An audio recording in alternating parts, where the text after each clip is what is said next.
తన పేరులో ఉన్న దా అనే అక్షరాన్ని తొలగిస్తే శరధి అవుతుంది, సముద్రం అని అర్థం. ఆ శాను కూడా తీసేస్తే రథి, రథికుడు. ఆ రాను కూడా తీసేస్తే ధీ, ధీమంతుడు. అంత గొప్ప ప్రయోగశీలి.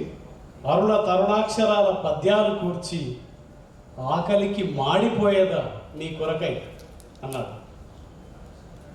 శ్రీశ్రీ కాదేది కవిత కనహరం అన్నాడు. దాశరథి కూడా కాదేది కాదు, కంటికి కనిపించిందంతా కవితగా రాసేస్తున్నాను అన్నాడు.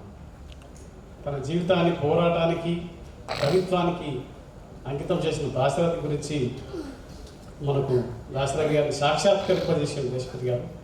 ఇది వారి వక్తృత్వ, పటుత్వ, మహత్వ శక్తి.